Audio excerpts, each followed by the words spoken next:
क्या मेरी आवाज आ रही है क्या? Yes sir. Okay, very good. चलो, अच्छा है, आवाज तो आ रही है। हम्म। तो लास्ट हम कहाँ थे?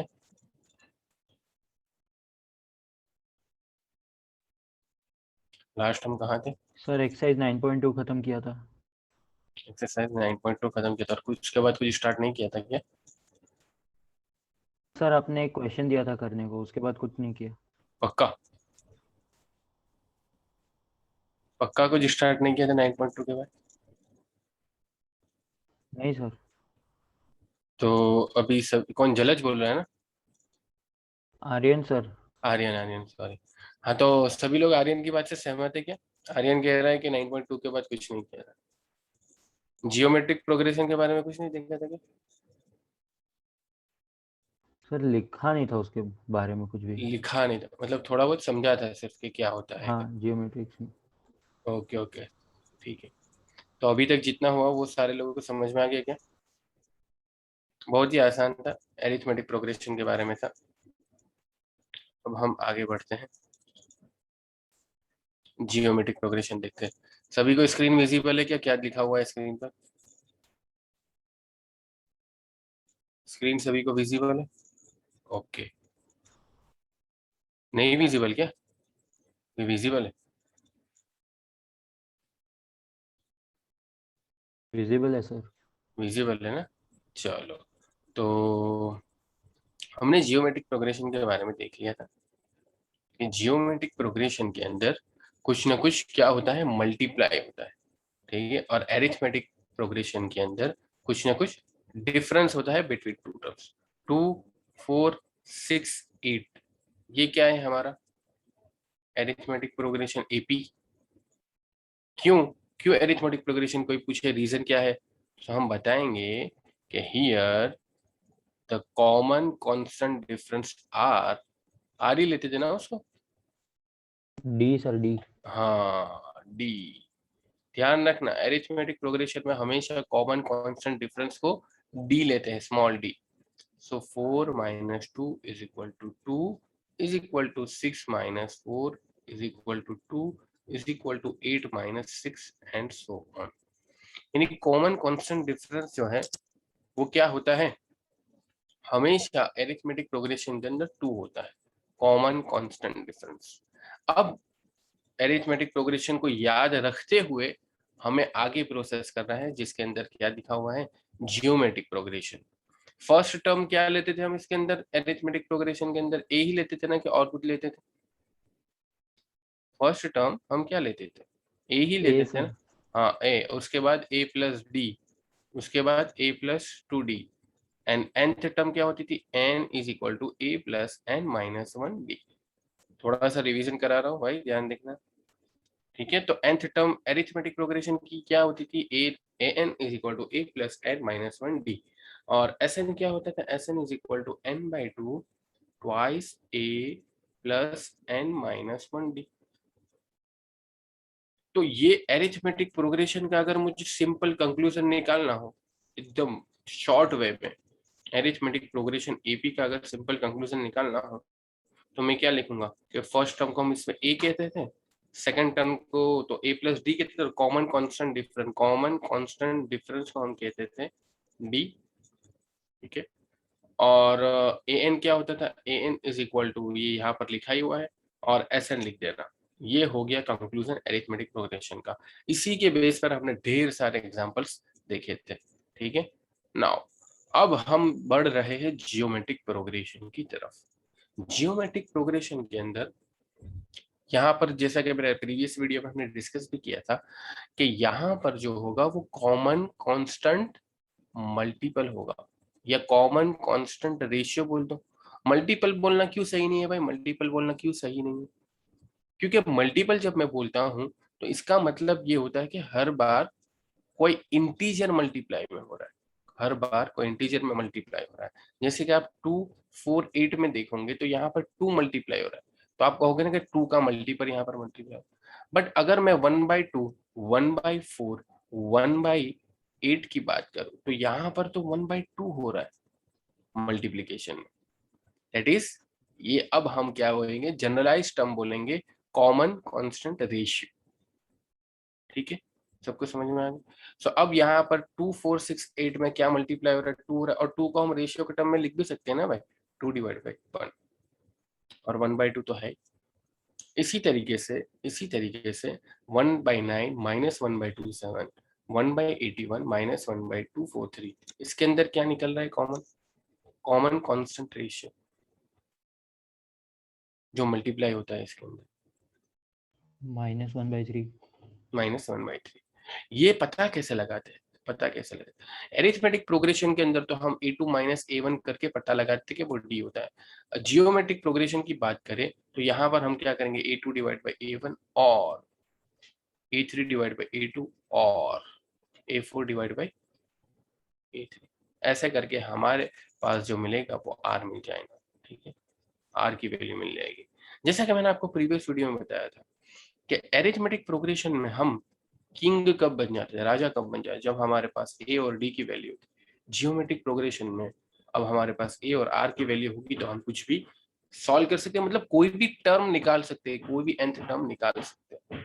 ठीक है, चलो अब यहाँ पर r की वैल्यू आर्यन के अलावा कौन बताएगा, r की वैल्यू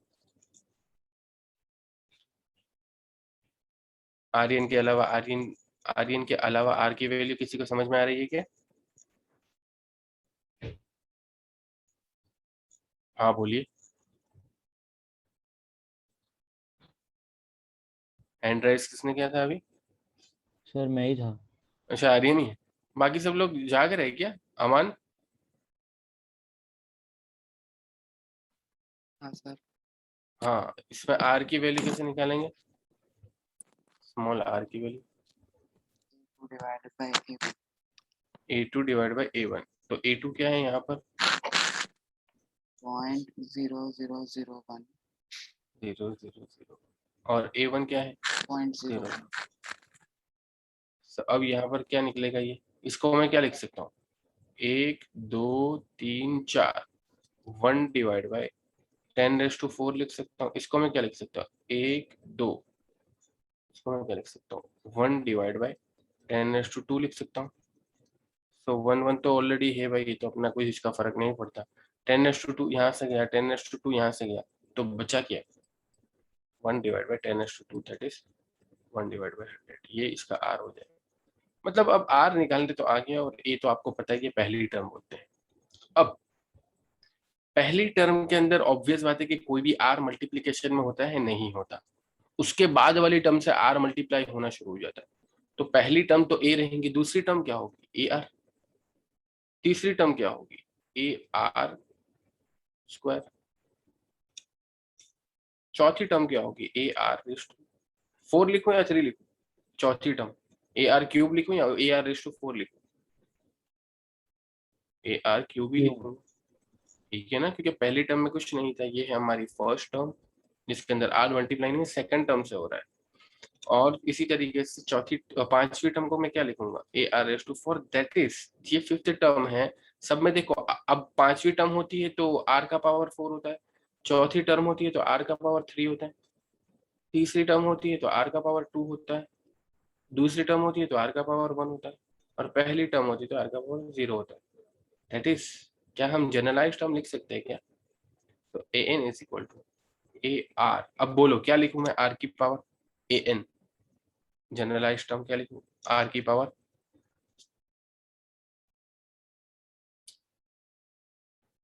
क्या लिखूं, नहीं समझ में आ रहा क्या, ar n-1। n माइनस, हाँ ar⁻n−1, मतलब जनरलाइज टर्म आपको पता चल गया। ये सब लिख लिया क्या? नहीं सर। ये लिखना जरूरी है, लिख लो, क्योंकि यहीं से हमारा जियोमेट्रिक प्रोग्रेशन अब स्टार्ट हो रहा है, और बेहतरीन बेहतरीन क्वेश्चन आएंगे।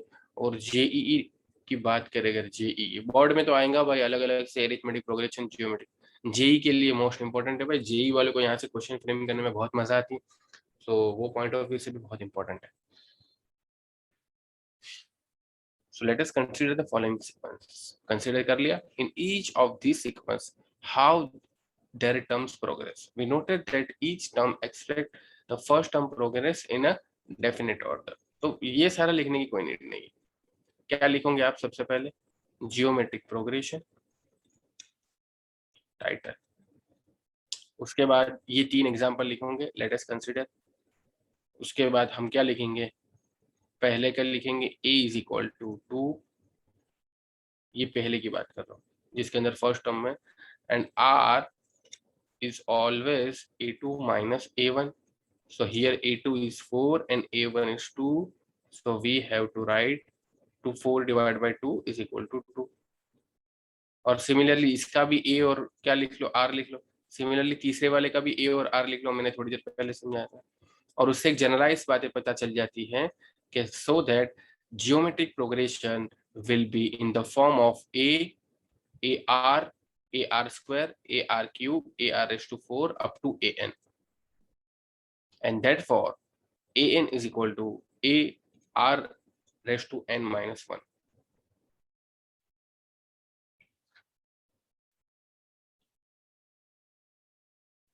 लिखा हूं क्या कि समझ में आ गया क्या लिखना है?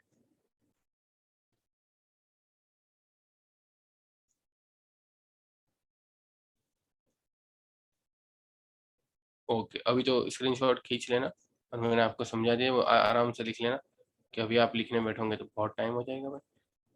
लेकिन इतना तो पता चल जाना चाहिए क्योंकि आगे के लेक्चर के लिए अभी हम प्रोसीड करेंगे तो ए किसको कहते हैं वो समझ में आना चाहिए, आर किसको कहते हैं वो समझ में आना चाहिए, और ए एन किसको कहते हैं वो पता चलना चाहिए. That's it. अभी के लिए इतना टास्क इंपॉर्टेंट है ताकि हम लेक्चर में प्रोसीड कर सकें. फिर आराम से आपके पास पूरा वीक है, आराम से लिखते रहना जियोमेट्रिक प्रोग्रेशन का डिस्क्रिप्शन.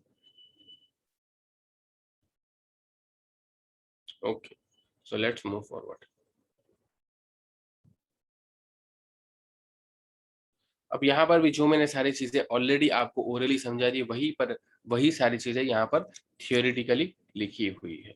ये देखो यहाँ पर geometric progression in the form of ar square, ar cube. और अगर हम आगे बढ़े, general term of GP, general term of GP हमने देख लिया. अब मैं आपको थोड़ा सा चेक करना चाहता हूँ कि आपको समझ में आया कि नहीं. मान लो कि मैं अगर आपको दे रहा हूँ 3, 9,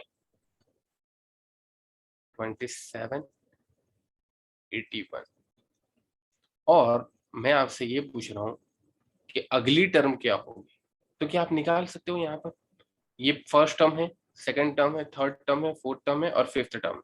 सो a5 क्या होगी? a5 क्या होगी ये आपको निकालना है ताकि मुझे पता चले कि आप मतलब इस काबिल बन चुके हो कि आप कोई भी टर्म निकाल सकते हो अगर आपके पास a और r गिवन है तो जियोमेट्रिक प्रोग्रेशन. तो चलिए हम ये स्टार्ट करते हैं. सबसे पहले तो मुझे ये बताओ कि इसका r क्या होगा. ऑब्वियस बात है कि इसका r3 होगा. सभी को इतना तो पता चलना चाहिए, नहीं पता चले तो अभी ही पूछ लेना कि आगे एक से एक बढ़िया क्वेश्चन है हमारे पास. सो a इज इक्वल टू 3 है और r इज इक्वल टू भी 3 है. Now general term an is equal to a r raise to n minus 1. So a5 क्या होगा? a5 क्या होगा? a5 हो जाएगा a कितना है 3, r कितना है 3 और 5 minus 1 that is 5 square. So 3 multiply by 3, 5 minus 1 4. So 3 raised to 5 will be 3 raised to 5 हमारा हो जाएगा, क्या हो जाएगा? 3 raised to 5 will be हमारा पांचवी term a raised to 5, a5 यानी कि पांचवी टर्म हो जाएगी 3 raised to 5.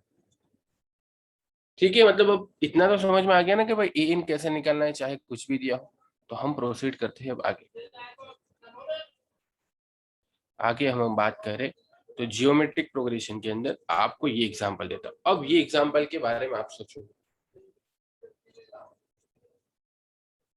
ये एग्जांपल के बारे में आप सोचो. तो a will be, r will be what? r will be what? -4. हाँ, एक में देखो यहाँ पर हमेशा ध्यान रखना कि आपको एक बार में चेक मत कर लेना, 2-3 बार चेक कर लेना। जैसे कि मैं ऐसा सजेशन करता हूँ, अगर आपको आर निकालना है तो आर तो क्या बोलता हूँ, common constant ratio. So A2 divide by A1 भी आर होगा, A3 डिवाइड बाई A2 भी आर होगा। सो A2 क्या है -4, A1 क्या है 1। Similarly A3 divide by A2 क्या है, A3 है हमारा 16, A2 है -4। सो ये सारे का आंसर क्या आना चाहिए, -4 आ गया इसका। इसका आंसर क्या है 4 4 6 16। सो ये क्या बन गया, माइनस नीचे है भाई, माइनस नीचे भूल मत चला, ये भी -4। चलो तो आर बचे, nth टर्म क्या निकलेगी भाई, अब मैं सॉल्व नहीं करने वाला, मैंने बहुत सॉल्व कर लिया। nth टर्म अब आप बताओ फटाफट से, nth टर्म आप बताओ कि कितनी होगी nth टर्म।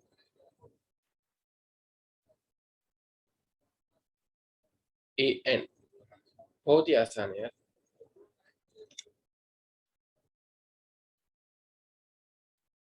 क्या सब लोग कर रहे हैं क्या, कैसे सुन रहे हैं आराम से बेड पर लेटे लेटे।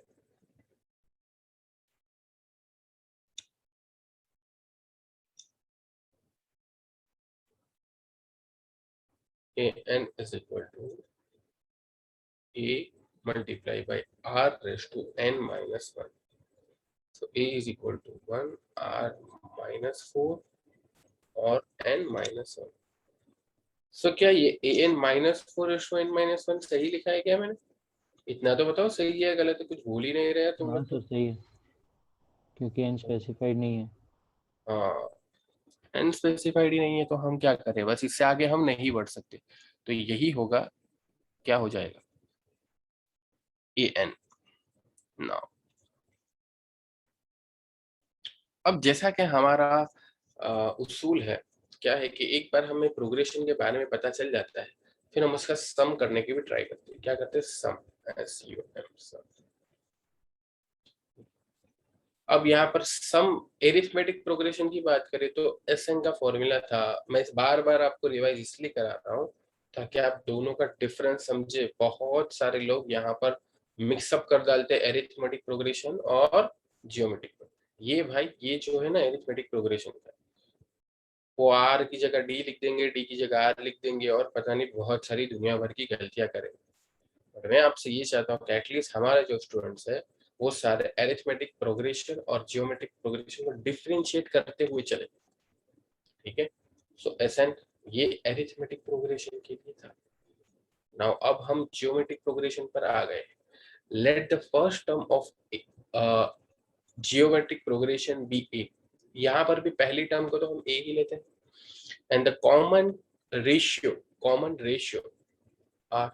मैं हमेशा क्या बोलता हूँ पता है ना, तुमने नोटिस किया होगा, कॉमन कांस्टेंट रेशियो में हमेशा बोलता हूँ, क्योंकि ये रेशियो कांस्टेंट रहने वाले हैं, बच्चों को पता चलना चाहिए।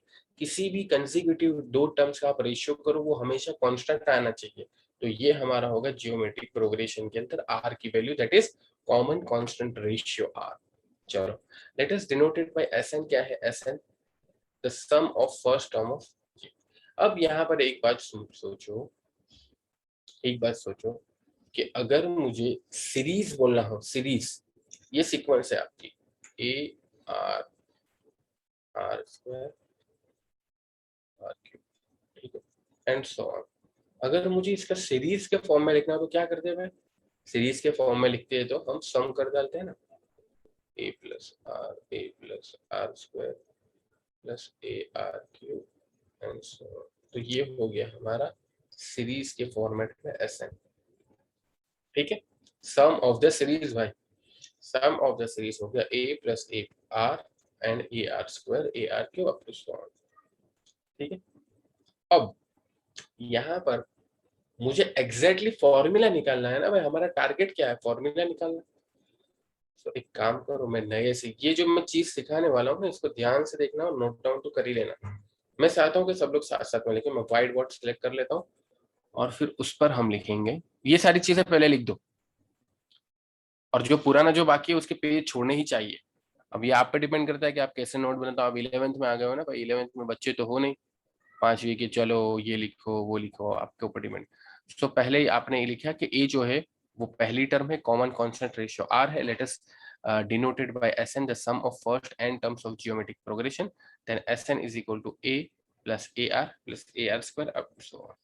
अब ये हमारा फर्स्ट है, और अब मैं क्या करता हूँ पता है, आर से मल्टीप्लाई कर देता हूँ। किसको मल्टीप्लाई कर देता हूँ? ये जो इक्वेशन नंबर 1 है ना, तो मैं लिख सकता हूँ कि इक्वेशन नंबर 1 को मैंने मल्टीप्लाई विथ आर कर दिया। तो मल्टीप्लाई विथ आर करने से फायदा ये होगा कि ये हो जाएगा एस एन आर, और पहली टर्म में भी अब आर लग चुका है, a r plus A r square plus A R cube plus A r raise to 4 up to 4। इसको इक्वेशन नंबर 2 बोल देता हूँ। अब इक्वेशन नंबर 1 में से अगर मैं 2 को सब्ट्रैक्ट करूंगा तो क्या बन जाएगा, S n minus S n r. और यहाँ पर एक बात अच्छी बात ये होगी कि ये देखो ए आर यहाँ पर था ना फर्स्ट टर्म में, सेकंड टर्म में से सब्ट्रैक्ट करना है तो निकल गया। ए आर स्क्वायर था ना, ए आर स्क्वायर सब्ट्रैक्ट करना है तो ये निकल जाएगा, a r n raise to n minus 1। और यहाँ पर लास्ट टर्म क्या होगी, a r raise to N, और उससे पहले यही टर्म होगी a r raise to n minus 1, तो ये भी निकल जाएंगे। यानी सब कुछ डिलीट होने के बाद सिर्फ और सिर्फ यहाँ पर इसका क्या बचेगा, ए बचेगा, ए, और इसका सेकंड इक्वेशन से a r raise to n minus. इसका अगर मैं सिंप्लीफिकेशन करूं तो S N is equal to 1 minus r is equal to a 1 minus are raise to n, and आप इसका सिंप्लीफाई करोगे तो ये फॉर्मूला आ जाए। और इसको इसी तरीके से भी लिख सकते हैं। अब आप सोचोगे, आपके दिमाग में सवाल आना चाहिए कि सर यार डायरेक्ट फॉर्मूला याद रख लेते ना, क्या ये इक्वेशन 1 और इक्वेशन 2 कर रहे हो? ठीक है, ये आना चाहिए। बट जैसा कि आपने नोटिस किया होगा कि मैं हमेशा क्या बोल रहा हूँ कि सीक्वेंस एंड सीरीज सिर्फ और सिर्फ आपको 11th में ही नहीं, बल्कि आगे की लाइफ में 12th से लेकर कॉलेज के दौरान से लेकर कॉलेज के बाद आप जॉब लेने जाओगे, तब कॉम्पिटिटिव एग्जाम से लेकर सभी में काम आने वाला है। ये यूनिवर्सल टॉपिक बन चुका है, अब लाइफ टाइम टॉपिक है। तो अब लाइफ टाइम टॉपिक है तो लाइफ टाइम तो आपको ये फॉर्मूला याद नहीं रहेगा ना, ये डेफिनेटली बताता हूँ, 1 साल के बाद ये फॉर्मूला भूल जाओगे। आप भूल ही जाओगे कि ये आर रेस्टोरेंट था या ए रेस्टोरेंट था कि आर बार था कि क्या होगा। तो जब यूनिवर्सल ये थे ना इंपॉर्टेंट टॉपिक है, जैसा कि मैंने शुरुआत में बता दिया, तो क्यों ना इसको अच्छे से सिखा जाए। अब ये जो लॉजिकल चीज है, ये क्या है, रिमेम्बरेंस। ये क्या है, रिमेम्बरेंस, ये आपको याद रखना पड़ता है। ये क्या है, लॉजिकल चीज है। लॉजिकल चीज को याद नहीं रखना पड़ता। आपको कोई प्लस किसी भी का बोल दूं कि कोई भी दो संख्या का प्लस करो, तो वो आपने याद नहीं रखा, चाहे आपने कभी लाइफ में 10⁵ प्लस 10⁹ नहीं किया हो, ये लाइफ में कभी भी नहीं किया हो, लेकिन फिर भी आप कर सकते, क्योंकि आपने यहाँ पर लॉजिक जनरेट किया है कि दो संख्या का हमें प्लस करना है, एडिशन करना है, ये लॉजिक। और यहाँ पर भी इसी तरीके से ये फॉर्मूला का लॉजिक क्या है, इसके पीछे का ये है, दो इक्वेशन को सब्ट्रैक्ट करना है, उसको सिंप्लीफाई करना है, तब जाकर ये फॉर्मूला बनते हैं। तो लाइफ में अभी सही बोल रहा हूँ कि अगर आपको रियली कॉम्पिटिटिव एग्जाम में भी अच्छा करना है तो लॉजिक जनरेट करो, लॉजिक जनरेट करो किसी चीज को याद रखने का। उसके पीछे वो रिमेम्बरेंस मत याद रखो कि भाई मुझे रट्टा मारना है करके, ठीक है। अब चलो, बहुत लेक्चर दे दिया मैंने। So S N is equal to A multiply by 1 minus are raise to N divide by 1 minus R आ गया।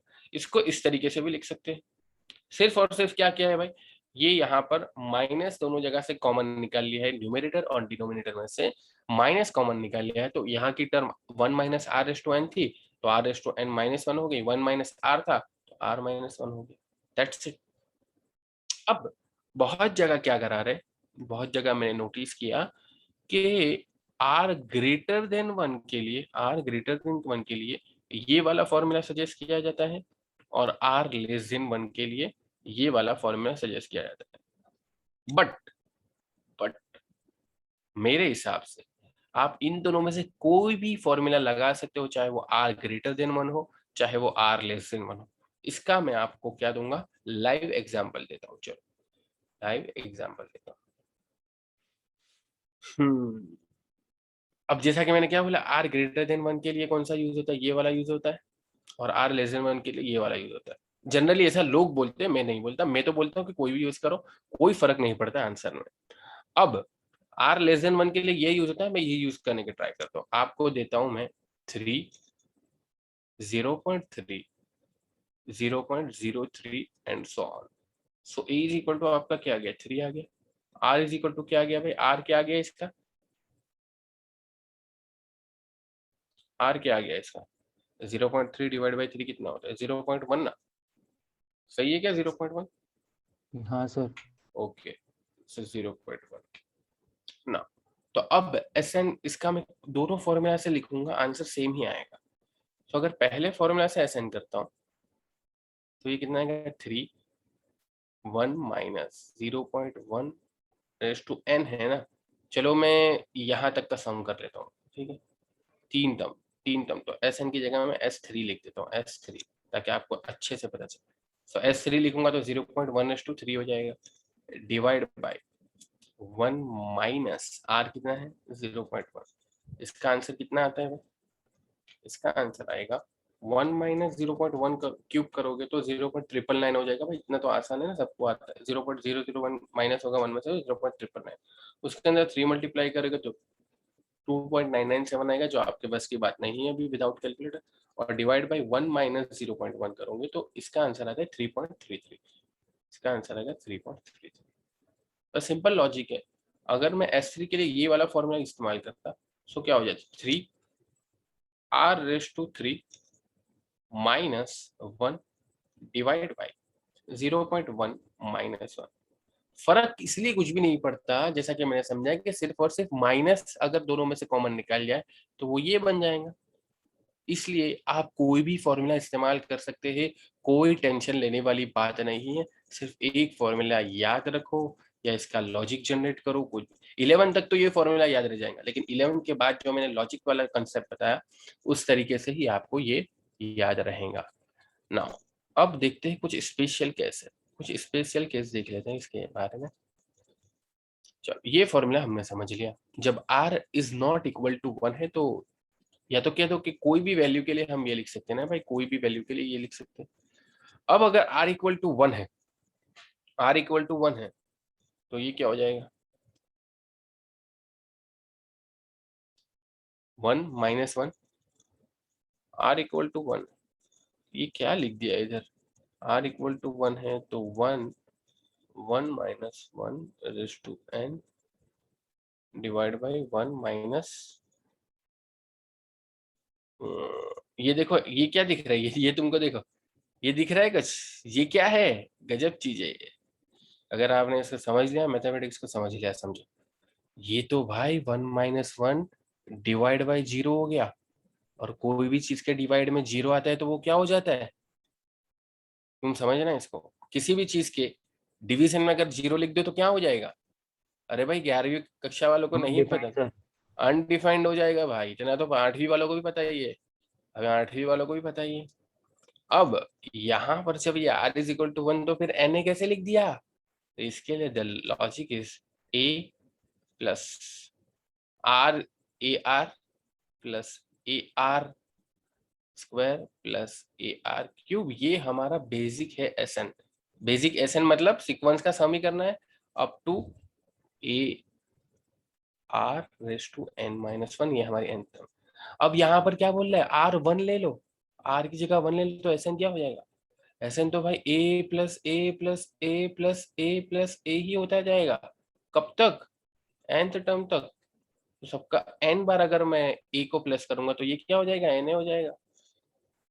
इस वजह से जब r इज इक्वल टू 1 होगा तब ये फॉर्मूला वैलिड नहीं रहेगा। ये फॉर्मूला वैलिड नहीं रहेगा for r is equal to 1। For r is equal to 1 जो na हमें मिलता है उसके पीछे लॉजिक क्या है? ये वाला। आप देखो 5 प्लस 5, इसको अगर ज्योमेट्रिक प्रोग्रेशन में लिखना हो तो 25 लिख सकता हूँ। अच्छा, लेकिन अब यहाँ पर r की वैल्यू 1 है तो ये क्या हो जाएगा? 5 प्लस 5 प्लस 5। ठीक है, अब सिर्फ और सिर्फ 3 टर्म का करूँ मैं तो कितना हो जाएगा? 5 प्लस 5 10, 10 प्लस 5 15। ठीक है ना। अब इसने क्या बोला? na लिख दो, na। तो n की वैल्यू हमारे पास 3 है, n की वैल्यू 3 है ना। 3 टर्म ही सिर्फ मैंने इस्तेमाल किया। पहली टर्म क्या है? 5, 3 5 है 15। तो हमेशा ध्यान रखना कि when r is equal to 1 ये फॉर्मूला वैलिड नहीं रहेगा। उसके पीछे का लॉजिक है a प्लस a हो जाएगा। और फाइनल अगर n टर्म की बात करें तो na is our sum. When r is equal to -1, r is equal to -1 रख दो फिर फॉर्मूला में। r इज इक्वल टू -1 रखने तो a 1 minus -1 n divide by 1 minus 1 minus -1 n is equal to 1 रखेंगे तो क्या हो जाएगा -1। देखना है यहाँ पर, अब r इज इक्वल टू -1 और यहाँ पर एक और कंडीशन लिखिए n इज इवन। अब अगर आपको -5 दिया जाए, इसका अगर स्क्वायर किया जाए तो 25 हो जाता है, ठीक है। -1 का स्क्वायर करेंगे तो 1 हो जाएगा, -1 का क्यूब करेंगे तो -1 होगा, लेकिन -1 के पावर में अगर 4 लगाएंगे तो भी 1 हो जाएगा, -1 के पावर में अगर 6 लगाएंगे तो भी 1 हो जाएगा। तो इस वजह से यहाँ पर लिखा है when n is even and r is equal to -1, तो -1/n हमेशा क्या आएगा, 1 आएगा। क्या ये बात सबको समझ पड़ी है? बहुत इंपॉर्टेंट है, इंजीनियरिंग में आने वाली है ये बात। फूरियर सीरीज के अंदर जब आप पढ़ोगे सेमेस्टर 3 के अंदर अपने कॉलेज के, तब ये आपको बहुत सताएगा अगर आपने यही नहीं समझा तो।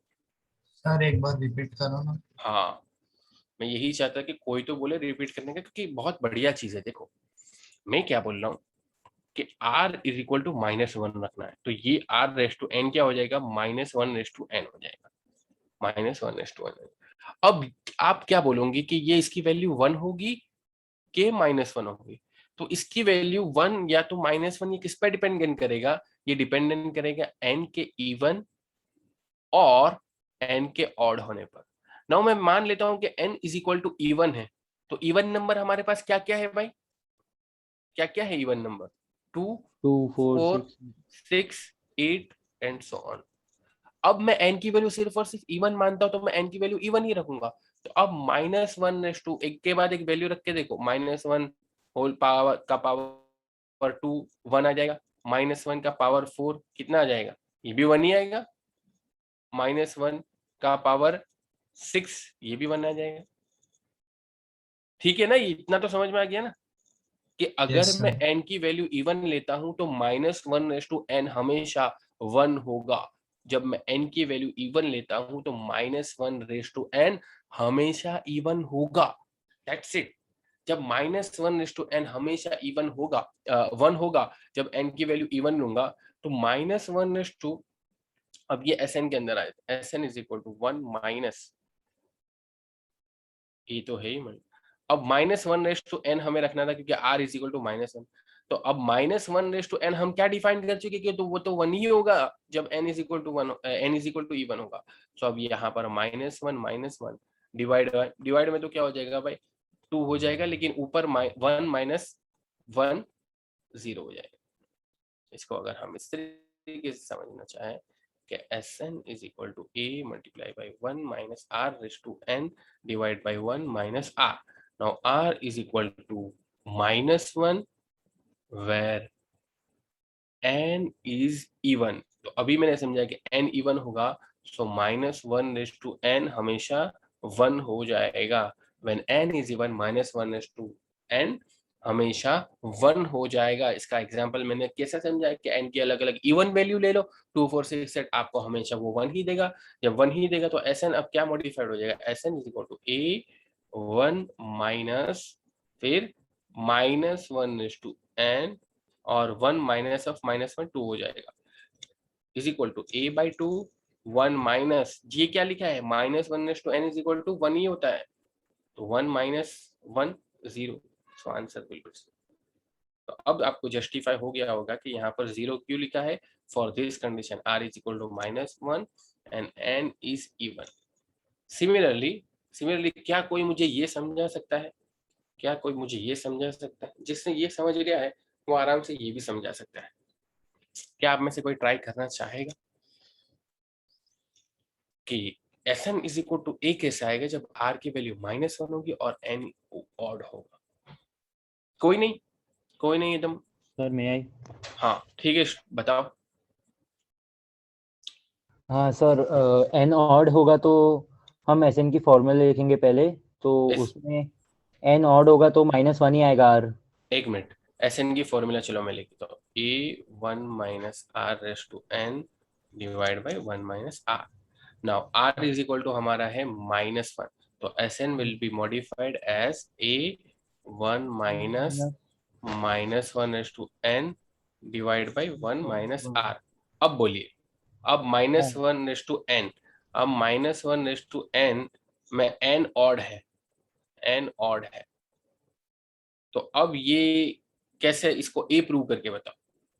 सर एन ऑड है मतलब -1 ही होगा अगर हम कोई भी पावर से मल्टीप्लाई कर दें। मतलब ऑड ऑड पावर वैल्यू से n की सारी ऑड वैल्यू कौन सी होगी, 1 3 3 5 5 7। 7।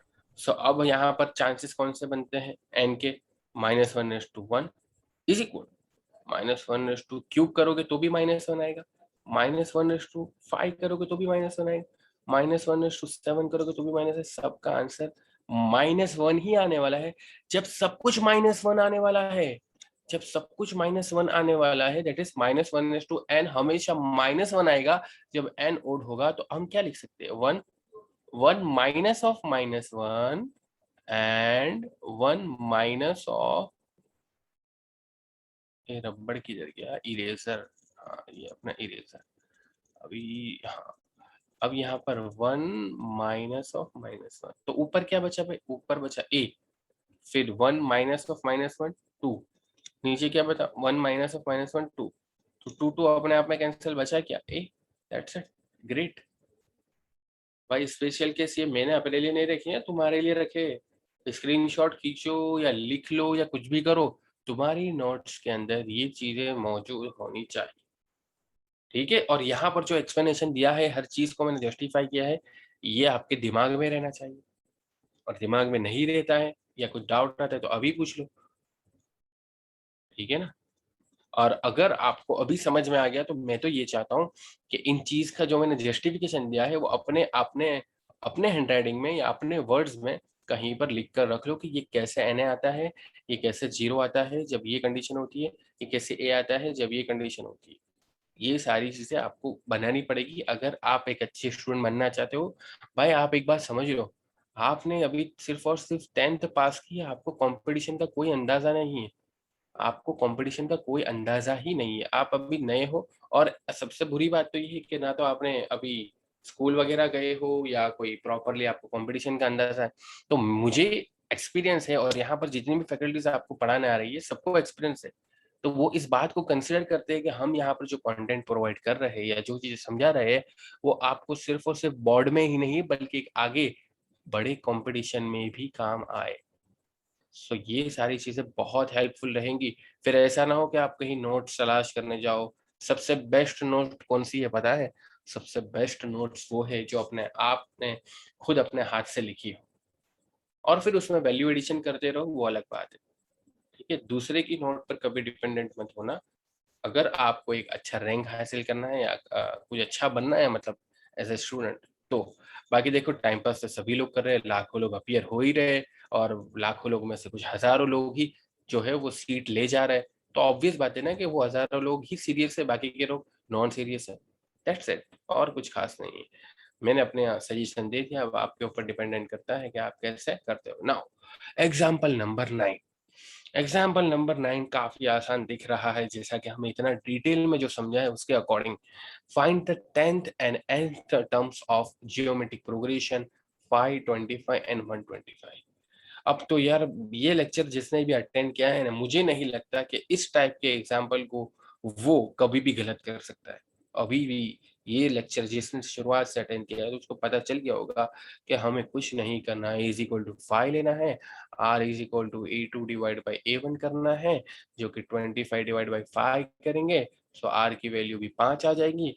अब a रेस टू 10 पूछा है, so a raise to r raise to n-1, तो a r रेस टू 9 हो जाएगा। अब ये है 5 और ये है 5, उसके ऊपर 9 जाएगा। 5 raise to 10 is correct answer for a raise to 10। a n पूछा है तो a r raise to n-1, a हमारा 5 है, r हमारा 5 है, तो ये हो जाएगा। अब यहाँ पर देखना, अब यहाँ पर 5 को मैं 5:1 लिख सकता हूँ, multiply by 5:n-1, base same है, इनका पावर का मल्टीप्लाई होगा, तो मैं 5:n लिख सकता हूँ, दैट्स इट। इतना आसान।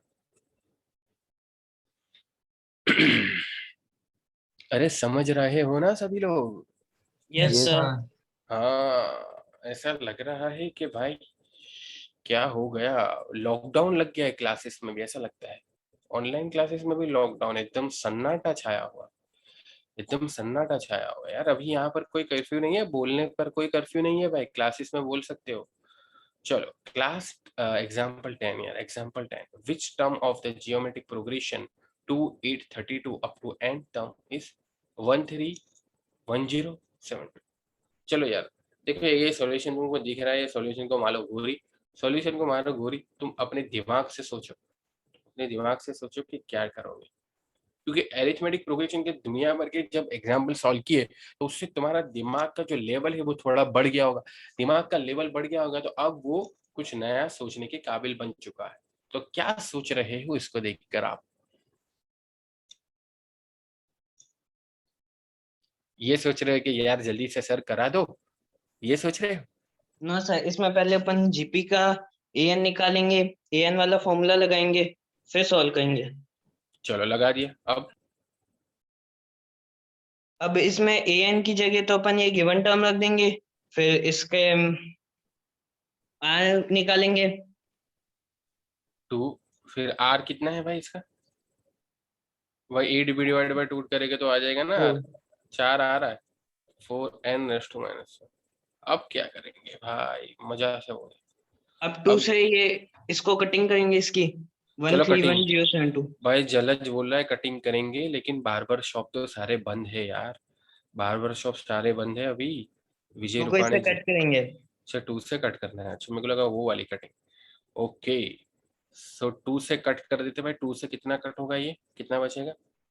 पहले 2 6 जा, फिर 11 बचेगा, फिर 2 5 जा, फिर क्या होगा भाई? 101072 डिवाइड बाई 2 करेंगे, 6 5 जा हो गया, 6 से किया, फिर 11 बचा, उसके बाद 5 आएगा, फिर 11, फिर 5 था, फिर अब ये क्या किससे होगा भाई? 3 से होगा, फिर 1 बचा, ये आ रहा है क्या?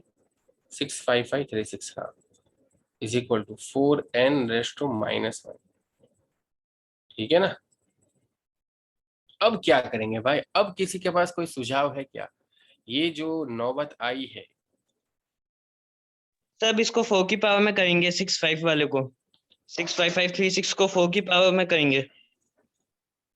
कैसे करेंगे भाई? सबसे आसान तरीका यही है। क्या आसान तरीका है? प्राइम कि फैक्टर 4 की, हाँ फैक्टर, हाँ प्राइम फैक्टर, सही बात है। देखो लेकिन प्राइम फैक्टर वाले करोगे ना यार, तो हमें थोड़ा स्मार्ट बनना पड़ेगा। प्राइम फैक्टर वाला टाइम पास अब इधर से स्टार्ट करोगे, 6 5 5 3 6 4 1 4, ऐसे करते करते करोगे तो दो स्मार्ट लोग होंगे, वो आपसे आगे निकल जाएंगे और आप रहे एवरेज के एवरेज। आपको क्या करना चाहिए भाई, आपको क्या करना चाहिए? मेरा सजेशन ये है कि जब आपको दिख रहा है ना कि भाई इधर से 4 का ही कुछ बनने वाला है, तो आपको 4 का हाईएस्ट पावर कितना याद है? आपको देखो, आपको 4 पता है, 4 का स्क्वायर 16 होता है ये पता है, 4 क्यूब कितना होता है 64 होता है ये पता है, 4:4 256 होता है ये पता है, 4:4 256 होता है ना, और 4:5 कितना होता है भाई? 512 होगा क्या? 1024। तो मेरे हिसाब से इतना याद होना चाहिए भाई। देखो 2:8 कितना होता है? 2:8 कितना होता है भाई? नहीं याद है? 2:8 नहीं पता? 2 अरे भाई 2:8 नहीं पता तुमको ये? अरे भाई नहीं पता तो मैं इसका आसान तरीका बताऊं, कुछ बोलोगे तो समझ में आए। 256। अरे वो तो पता है, लेकिन मतलब याद नहीं है क्या 2 के फैक्टर? भाई एटलीस्ट 2 के तो याद रहने चाहिए। ये 2:8 256 होता है, 2:9 512, 2:10 1024। भाई सब लोग को 2:10 तक का सबको याद होना चाहिए। 2:10 तक का सबको याद होना चाहिए कि 2 की पावर 10 का आंसर हमेशा 1024 आता है। अब जब 2 की पावर 10 का आंसर हमेशा 1024 आता है, तो अब इसी को क्या मैं 4 में कन्वर्ट कर सकता हूँ भाई? सो 2 स्क्वायर मल्टीप्लाई बाई 5, ये 10 को मैं क्या लिख सकता हूँ? 2:2 मल्टीप्लाई बाई 5। नाउ 2 स्क्वायर तो क्या होता है? 4 होता है। सो 4:5 हमेशा क्या होगा? 1024। वही जो लिखा है, 4:5 1024। भाई 2 पावर 10 जो है वो आपको हमेशा सबसे को याद होना चाहिए, और उससे ही बहुत सारे ऑप्शन बनेंगे और हमेशा ये कहीं ना कहीं अप्लाई होगा। सो 4:5 तक मान लो कि आपको याद है, 1024 तक आपको याद है, ठीक है। अब क्या करना है, अब मेरा सजेशन ये है कि जब आपको यहाँ तक याद है ना, तो उसके बाद 4 से मल्टीप्लाई कर दीजिए, फटाफट से 4 से मल्टीप्लाई करोगे तो ये 4 कितना हो जाएगा, 4:6 हो जाएगा, 4096। उसके बाद एक और बार 4 से कर देते और एक और बार 4 से कर देते, बट वहां पर आपका आ जाएगा, फिर कितनी बार करोगे, 4:8 से करोगे तो आपका आ जाएगा 4:n-1।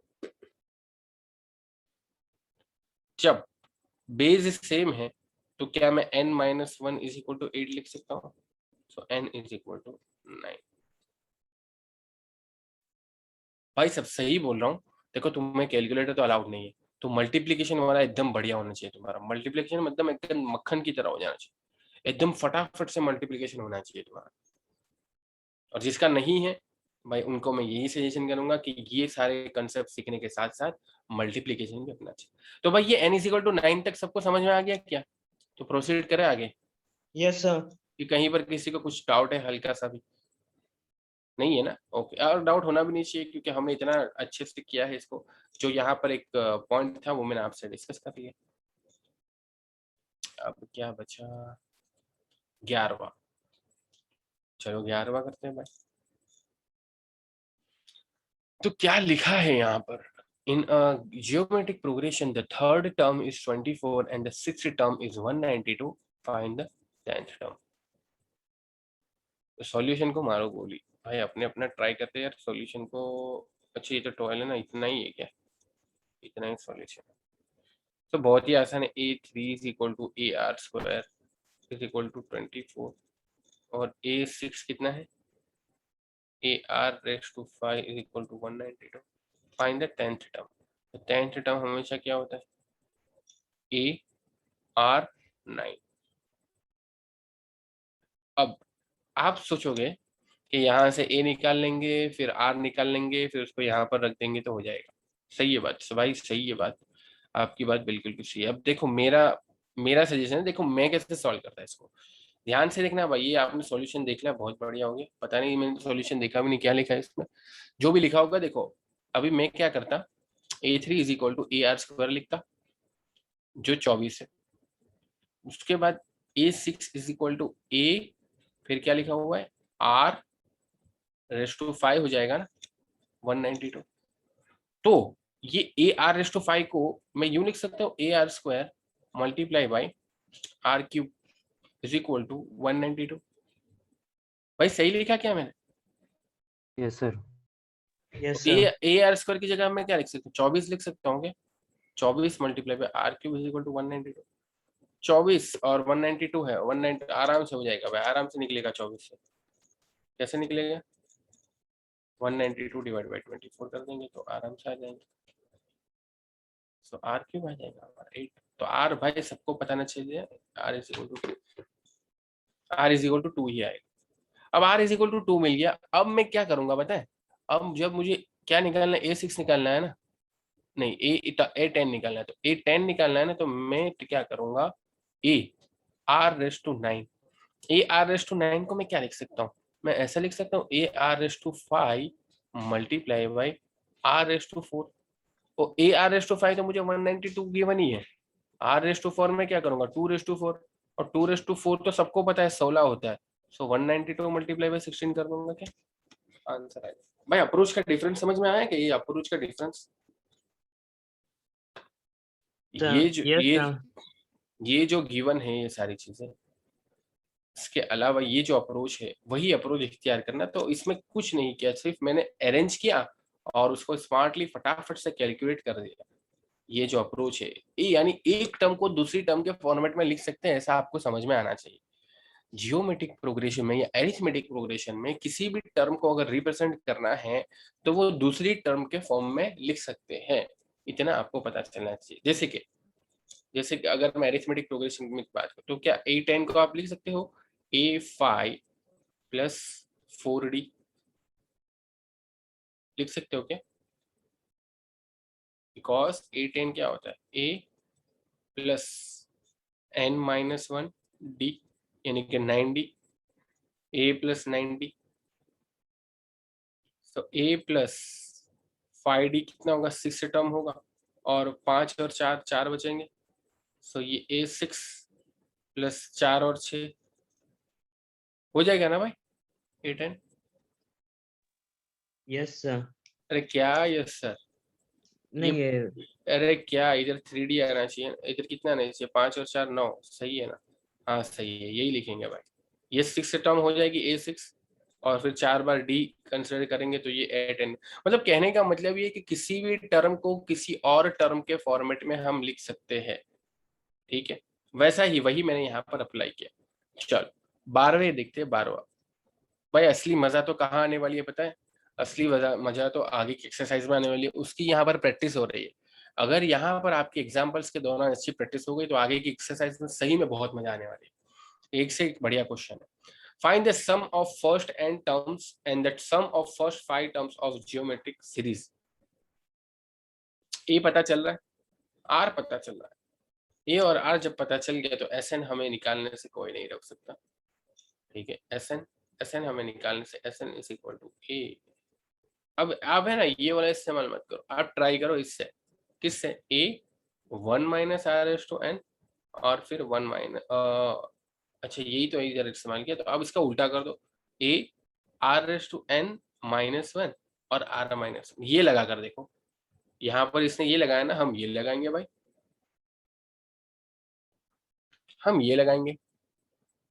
यहाँ पर इसने क्यों ये लगाया पता है, क्योंकि जैसा कि मैंने बोला ना, बहुत सारे लोग ये किताबों में लिखा है कि आर जब छोटा हो, when R is less than 1, तो ये वाला फॉर्मूला उन्होंने सजेस्ट किया है, और आर ग्रेटर देन 1 तो ये वाला फॉर्मूला सजेस्ट किया है। लेकिन मैं क्या बोलता हूँ भाई, दोनों फॉर्मूला से आंसर सेम ही आने वाला है, कोई सजेशन की नीड नहीं है यहाँ पर। चलो ये वाले फॉर्मूला से करेंगे तो क्या होगा, ए हमारा कितना है 1 आर रेस टू एन, तो 2/3 whole raise to N -1 divide by 1 - 2/3। इसका भी सिंप्लीफाई करोगे तो यही आंसर आपका आ जाएगा। अब पर्टिकुलरली बात करें S5 की, क्योंकि यहाँ पर इन्होंने क्या पूछा है, and sum of first 5 terms of GP. So 3 1 minus 2 raised to 5. So 3 raised to 5 minus 2 raised to 5 divided by 3 raised to 5. So 3 multiplied by 3 raised to 5, 243. 243 minus 32 divided by 243 is equal to 211, और इधर से जाएगा तो बचेगा 81। 211 divide by 81, 211 divide by 81। भाई सब लोग लिख भी रहे हो क्या, सिर्फ प्रवचन की तरह सुन रहे हो?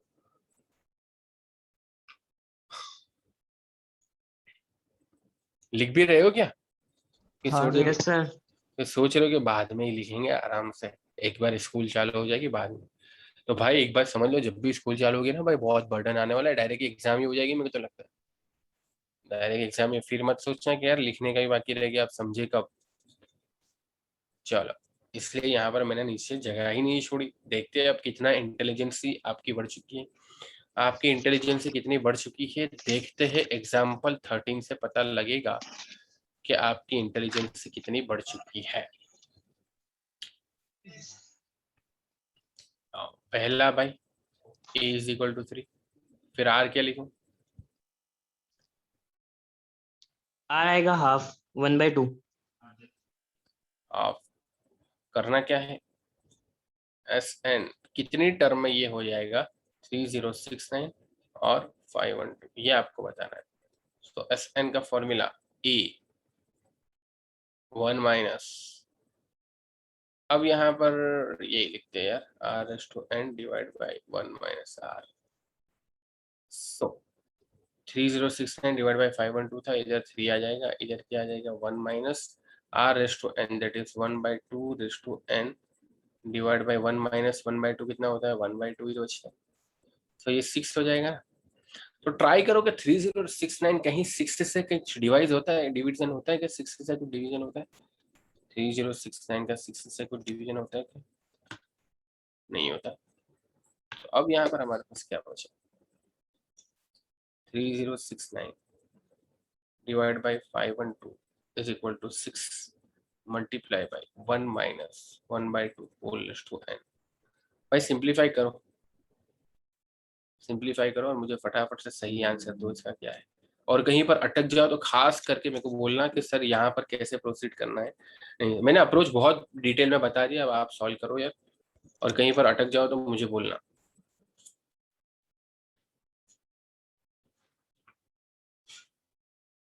कि मैं ही सॉल्व कर दूं भाई? कितने लोग मेरी ही राह देखते कि ये सर सॉल्व करेंगे तो ही हमसे हो पाएगा। नहीं सर, ट्राई करो।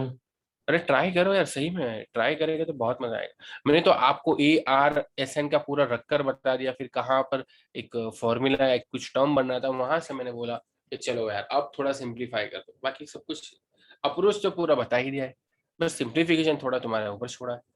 और क्या, ये चैट में कुछ आंसर आया क्या? 10।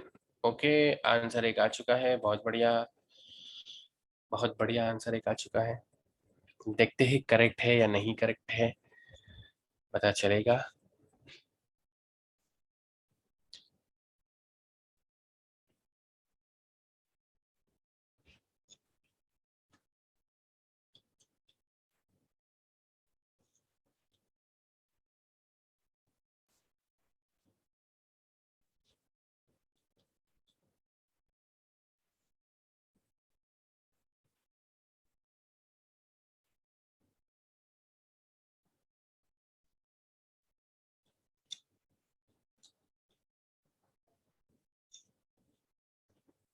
चलो भाई, अब बहुत ट्राई कर लिया अपने, सब ने बहुत ट्राई कर लिया, इसको समझते हैं भाई।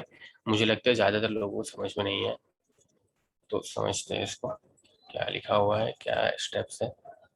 चलो यहाँ पर अटक गए होगे, यहाँ पर, क्योंकि यहाँ तक का अप्रोच तो मैंने आपको बता ही दिया था भाई, यहाँ तक का तो अप्रोच बता ही दिया था, यहाँ पर आप अटक चुके होगे, डेफिनेटली अटक चुके। अरे कुछ नहीं करना यार, कुछ नहीं करना। 3069, अब जब कुछ नहीं हो रहा तो ये 6 को इधर है मल्टीप्लिकेशन में, डिवीजन में जाएगा, तो 5 और 2 के साथ मल्टीप्लाई होके ये क्या हो जाएगा, 307 है। इसको थोड़ा अच्छे से लिखते हैं, तो ये 3069, 3069 divide by 3072 is equal to 1 minus 1 divide by 2। ये कितना खराब क्यों लिखा रहा है टैबलेट।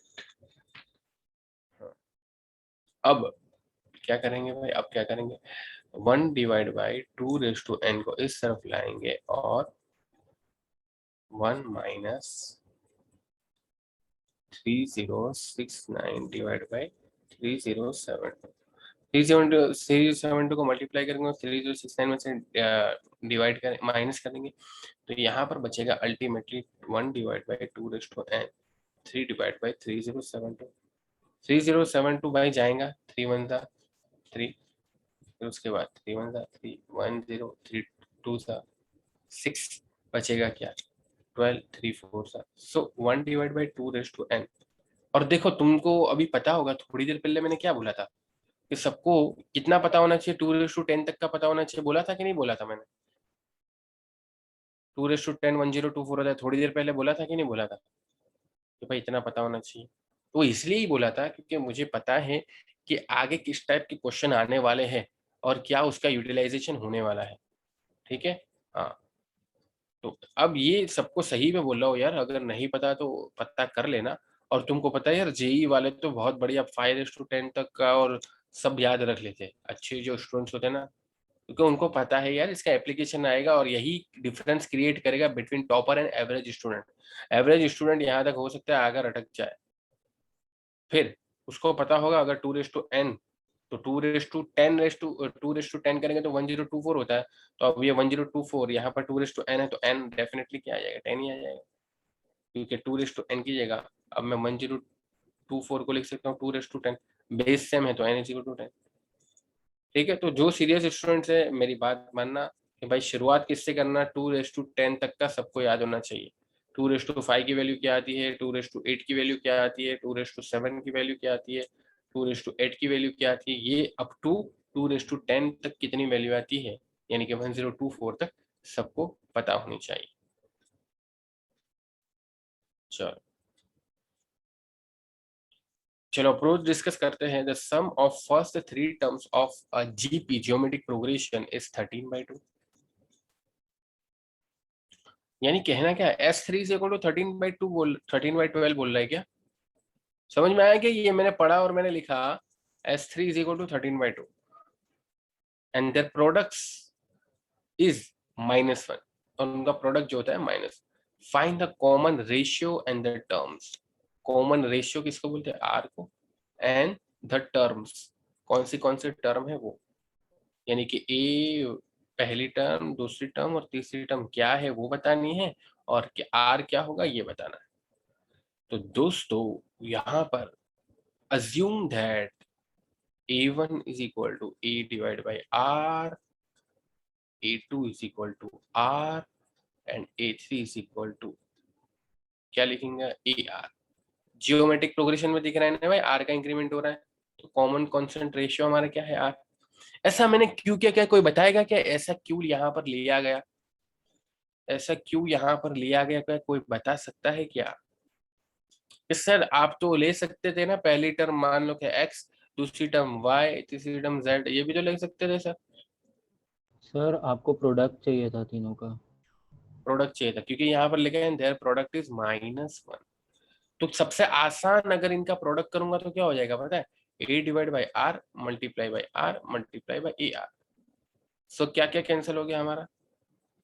आर आर इधर से गया, बचा क्या? A R, A square R बचा ना, ठीक है। तो अब प्रोडक्ट क्या है? -1 और पहली टर्म आर है। अच्छा यहाँ पर क्या गलती कर दी हमने? गलती क्या की? क्या बताएगा क्या हमने गलती क्या की थी? सर आपने सेकंड टर्म आर ले लिया था। देखो फर्स्ट टर्म जो है उसको हम क्या लेते हैं? A R. दूसरी टर्म क्या हो जाएगी? अगर आर मल्टीप्लाई ही करना है, कॉमन कांस्टेंट रेशियो में आर ही मानता हूँ, तो ए हो जाएगी और तीसरी टर्म जो है वो ए आर हो जाएगी। ठीक है, ये आपकी पहली टर्म, ये आपकी दूसरी टर्म और ये आपकी तीसरी टर्म। तो आर कॉमन कांस्टेंट रेशियो यहाँ पर आर है, यहाँ पर पहली टर्म के बाद आर मल्टीप्लाई होता है तो आर मल्टीप्लाई होगा तो ए बच जाएगा, फिर उसके बाद आर मल्टीप्लाई होता है तो ए आर हो जाएगा। अब इनका मल्टीप्लीकेशन -1 आता है, so A divide by R multiply by A multiply by A R is equal to -1। So R R यहाँ से कैंसिल आउट तो ए क्यूब बच गया -1, so A is equal to -1। A is equal to -1। ठीक है ना, ये किससे पता चला? And their product is -1। अब ये भी तो बोल रहा है ना भाई, इनका सम 13/2 है तो इनका सम कर लेते हैं। फिर इनका सम क्या होगा? A is equal to -1 है तो -1 divide by R -1 minus R is equal to 13/12। भाई अब तो सिंप्लीफाई करना है इसको, R मिल जाएगा कि नहीं मिल जाएगा? कि ये भी मैं करके दूं सिंप्लीफिकेशन? सिंप्लीफिकेशन थोड़ा एंटीक होने वाला है भाई, थोड़ा सा एंटीक होने वाला है। क्या सिंप्लीफाई कर पाओगे? वैसे मैं करने तो वाला ही हूँ, लेकिन क्या आप लोग सिंप्लीफाई कर पाओगे कि नहीं कर पाओगे? हो जाएगा सर। हो जाएगा ना, तो चलो फिर ट्राई कर दो, किसके राह दे, ट्राई कर ही डालने का। जो हमसे हो रहा है ट्राई कर डालेंगे उसका, जो चीज हमसे हो रही है उसका ट्राई ही कर डालेंगे। चलो फिर ये क्या हो जाएगा? -1 minus R square is equal to 13/12 R. उस तरफ ले जाते हैं तो आर स्क्वायर, फिर बचेगा plus R plus 13/12 R plus 1 is equal to 0। बचेगा फिर R square plus 25 R divide by 12, 12 R, फिर 12 और 13 25 ही हो जाए, divide by 12 plus 1 is equal to 0। 12 को मल्टीप्लाई कर दो तो 12 R square plus 25 R plus 12 is equal to 0। भाई इक्वेशन क्या आया सबका? इक्वेशन क्या आया? मैंने यहाँ पर बाय डिफॉल्ट सॉल्व भी कर दिया, यहाँ पर यही इक्वेशन आया भाई सभी का। यहाँ पर अभी थोड़ी देर पहले आपने स्क्रीन पर देखा हो तो मैंने यही सॉल्व किया था पूरा, यही इक्वेशन। अब क्या करेंगे भाई? वो डेल्टा वाली, delta is equal to b² - 4। इससे मैं हमेशा बोलता हूँ कि यही टेक्निक इस्तेमाल करो। तो b² 25 का स्क्वायर हो जाएगा, -4 कितना, ए है हमारा 12 और c है हमारा 12, सिंप्लीफाई करो, डेल्टा कितना आ जाएगा 25 का स्क्वायर, भाई स्क्वायर भी सबके पता होना चाहिए 25 के, तो 25 का 625 होता है, 12 का स्क्वायर कितना होता है 12 12 124 144 144 मल्टीप्लाई बाय 4, यानी कि डेल्टा हमारा कितना हो जाएगा 49। ठीक है, अब क्या करेंगे भाई, अब क्या करेंगे, r is equal to minus B plus और minus under root delta divide by twice A. तो माइनस बी है तो ये कितना हो जाएगा -25 हो जाएगा ना, -25, और अंडर रूट डेल्टा भाई ये 49 किसका हो जाएगा भाई, अंडर रूट करेंगे तो प्लस और माइनस 7 हो जाएगा, 7 का स्क्वायर है 49 डिवाइड बाई 2 मल्टीप्लाई बाई 12। तो अब है हमारे पास -25 -7 डिवाइड बाई ये कितना हो जाएगा -32, अगर मैं माइनस कंसिडर करता हूँ, और ये 24, तो किससे जाएगा 4 6 से 32 डिवाइड बाई 24, तो किससे जाएगा ये 8 से जाएगा ना, 8 से 8 4 सा और 8 3 सा, तो -4/3 आएगा जब मैंने यहाँ पर माइनस कंसिडर किया। अगर प्लस कंसिडर करता तो क्या हो जाता, प्लस कंसिडर करता तो -25 plus 7 divide by 24, so -25 plus 7 divide by 24, तो ये हो जाएगा -3/4। भाई सबको ये समझ में आया ना सिंप्लीफिकेशन, कि कैसे हमारे पास r की दोनों वैल्यू आएगी, -3/4 भी आएगा और -4/3 भी आएगा। अब ये तो r मिला भाई, ये r मिला, आंसर ये नहीं है, ये तो सिर्फ और सिर्फ r मिला। आपको क्या निकालनी थी, वो तीनों टर्म कौन सी थी वो भी तो निकालनी थी, तो हमने यहाँ पर कुछ इसी तरीके से अज्यूम की थी। सो ए हमारा कितना आया था -1, r कितना आया था हमारा, r कितना आया, r हमारे 2 मिले ना, -3/4 पहले कंसिडर करते हैं, फिर -3/4 ये हो जाएगा, और फिर -3/4 एंड -1 मल्टीप्लीकेशन, सो ये हो जाएगा +4/3, फिर ये बचेगा -3/4, और ये क्या बचेगा +3/4।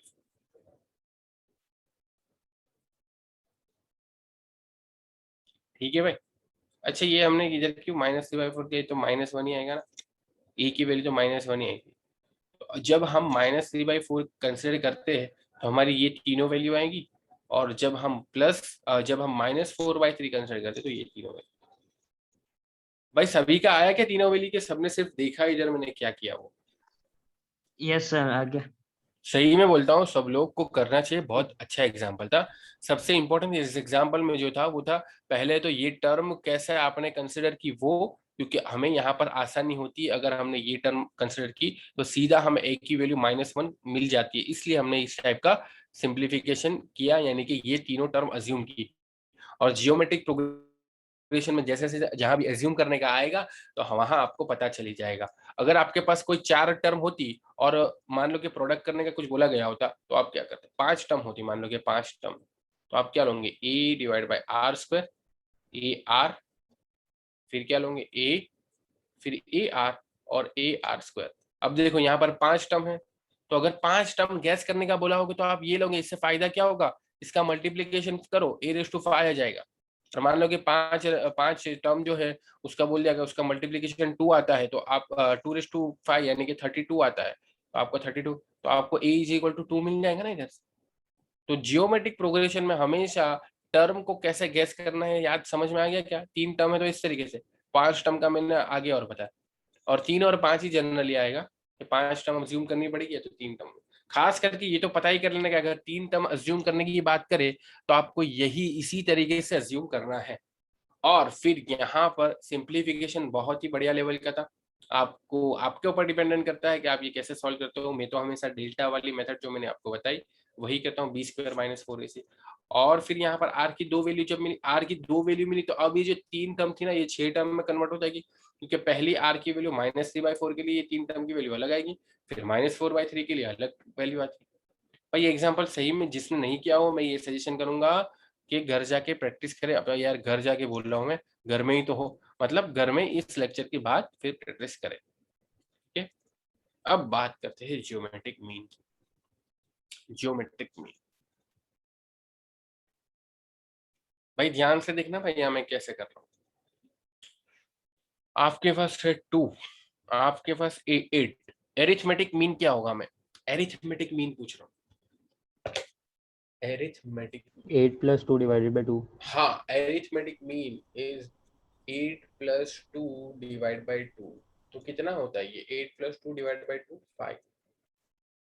ठीक है ना? चलो 8 + 2 / 2। तो हमेशा एरिथमेटिक मीन जो है वो 2 और 8 के बीच में ही आएगा ना भाई। अगर किसी भी दो वैल्यू का एरिथमेटिक मीन निकालते हैं, उसका मतलब ही होता है कि बीच की वैल्यू, तो वो यहाँ पर आ जाएगा।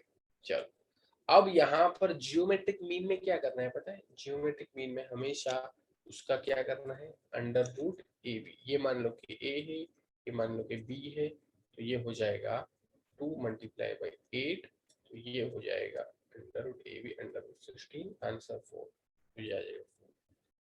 तो जियोमेट्रिक मीन निकाला, मतलब ये अब जियोमेट्रिक प्रोग्रेशन में होगा कि नहीं होगा? डेफिनेटली होगा, डेफिनेटली होगा। पर किसी के मन में क्या ये सवाल आया कि सर ये √AB क्यों कर रहे हैं? अगर ए और बीच में आपको जियोमेट्रिक मीन निकालना है ना भाई, तो मैंने क्या बोला, इसका जियोमेट्रिक मीन √AB होगा जो ए और बी के बीच में होगा। और यहाँ पर इसका अगर निकालेंगे तो कॉमन कांस्टेंट रेशियो क्या बनेगा? R। और इसका अगर इसका डिफरेंस निकाल लेंगे तो R बनेगा। तभी तो ये जियोमेट्रिक प्रोग्रेशन में कहा जाएगा ना भाई। अगर ये R बन रहा है √AB और A के बीच का कॉमन कांस्टेंट रेशियो, और B और डिवाइड बाय √AB का रेशियो अगर क्या बन रहा है? R बन रहा है, तभी तो ये जियोमेट्रिक प्रोग्रेशन हो। बट तुम्हारे मन में ये सवाल नहीं आया क्या, सर ये √AB आपने कैसे लिख दिया? सर कैसे लिख दिया? आपके दिमाग में ये सवाल आना चाहिए। तो मान लो कि मुझे नहीं पता कि ये √AB है, मान लो कि मुझे नहीं पता कि ये √AB है।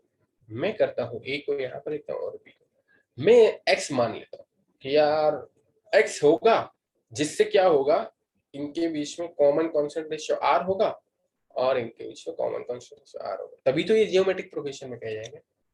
तो क्या मैं ये लिख सकता हूँ कि X / A is equal to R is equal to B / X?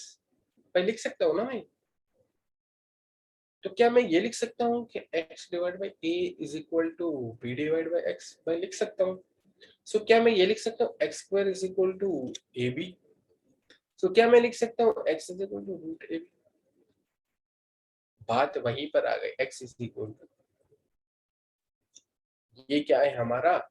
Geometric mean. Geometric mean हमें क्या देगा?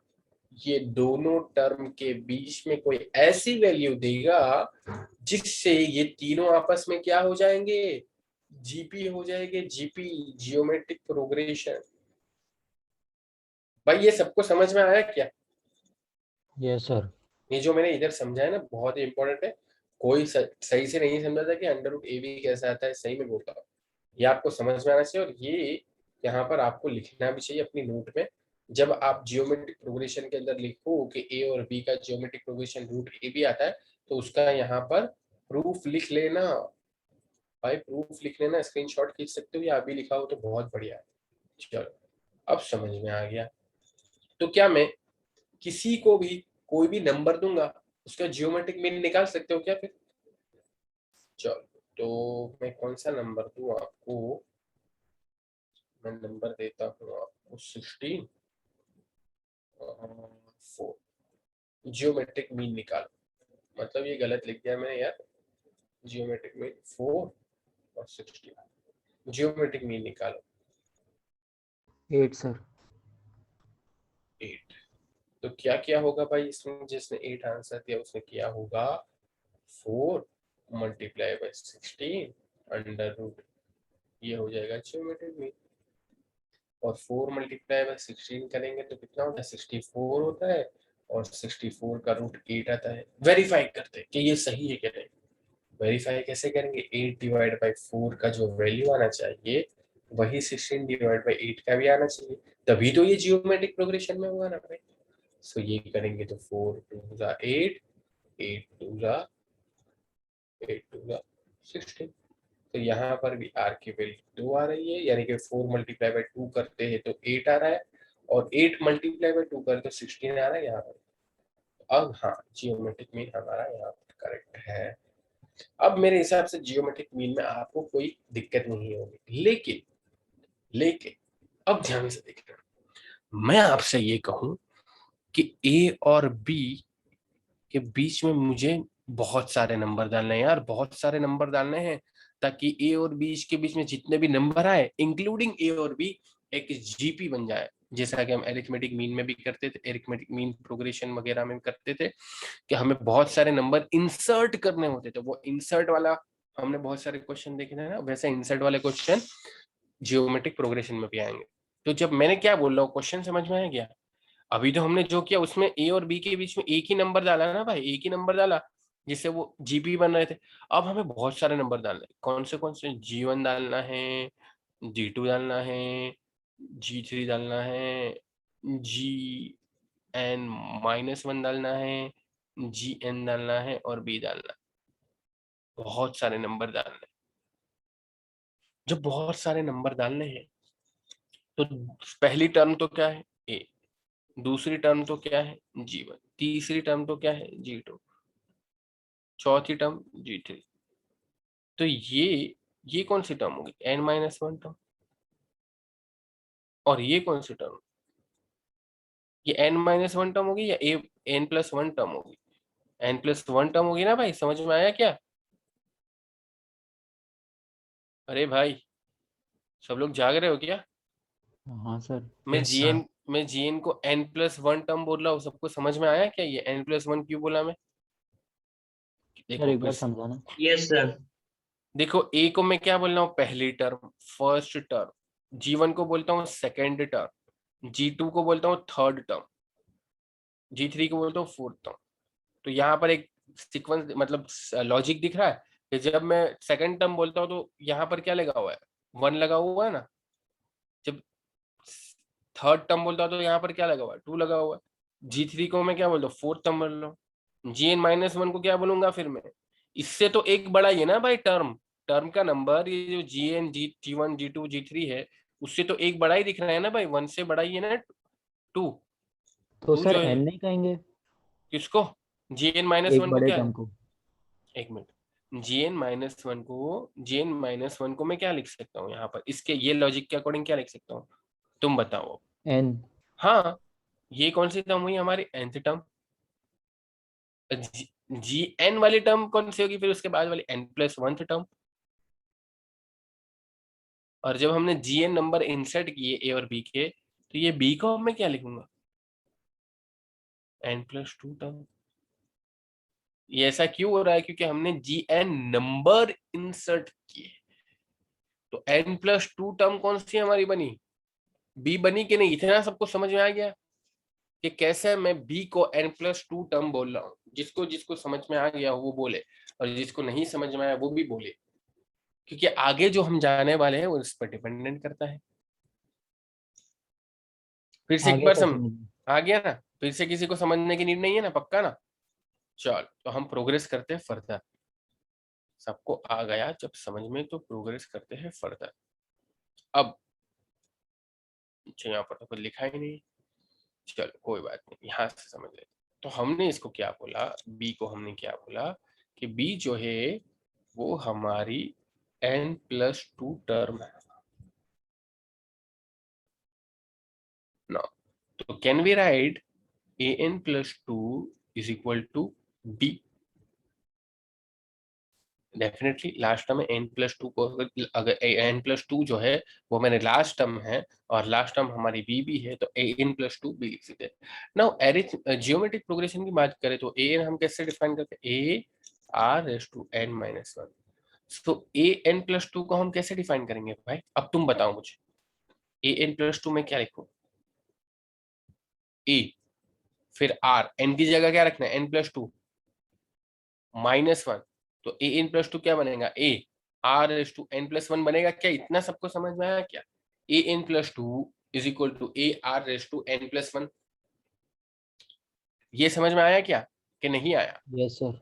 आ गया ना, बहुत ही आसान है। AN को जब मैं ये लिख सकता हूँ तो अब N की जगह N+2 रखना है, N की जगह N+2 रखूंगा तो AR⁻n+1 बन जाएगा ना। AR⁻n+1 बन गया तो क्या मैं लिख सकता हूँ, यही तो हमारा क्या है, B है।